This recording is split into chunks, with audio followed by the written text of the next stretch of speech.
Hi, welcome to Take Back Your Time. This mini course is designed to help you better understand what's taking up your time, how would you like to spend your time, and three key hacks that I'm going to share with you that are going to help you live your best life. My name's Lacey McLeod. I am the CEO of Talent Uplifted. I have a strong background in HR strategy and executive coaching. And today I want to share with you why you should even listen to the rest of this video. Number one, every single one of my clients brings up the fact that they don't have enough time to do something that's important to them. Every single one. I don't care what their title is, if they're a CEO, a director, or they're an individual contributor. This is a topic that comes up for everybody. Number two, we often fall into this trap of thinking that busyness equals productivity. And that is not true. We're just going to take that statement right now and categorize it as a myth. And number three, and I think this is the most important, and that's how we feel at the end of the week. We often feel on Friday evening that despite working our tail off, we haven't done anything important. We still feel behind and we are exhausted. And I don't want that for you anymore. So let's get started. Pull out your workbook and open it to page 3. I also want you to pull out your calendar. That's right. We are going to spend a few minutes taking a look at how we currently spend our time.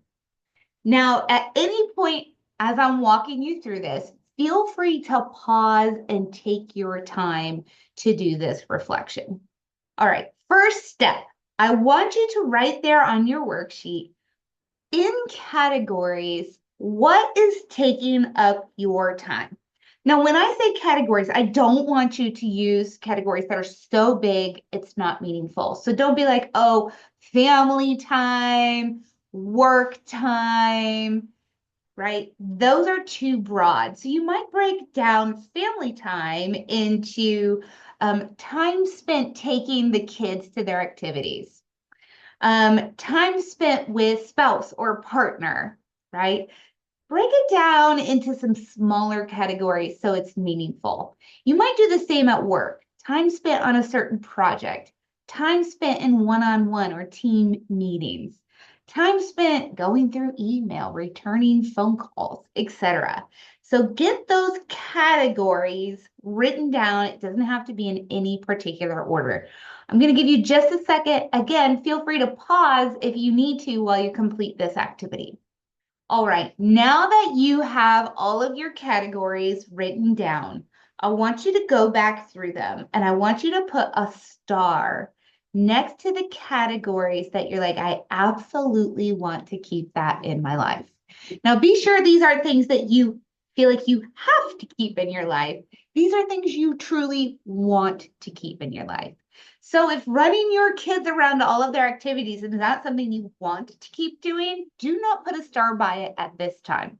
I want you to put a triangle, also known as delta, or the mathematical representation for change, right?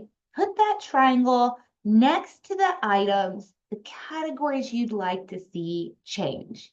You don't have to identify how you want them to change yet. Just note that you want them to change. Take a few seconds to do that. You now know what's taking up your time, what's imperative for you to keep, and what you would like to change. It's time to move on to part 2.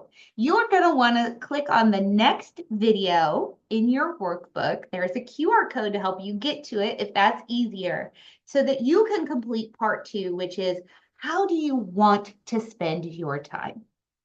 Thank you so much, and I'll see you in part 2.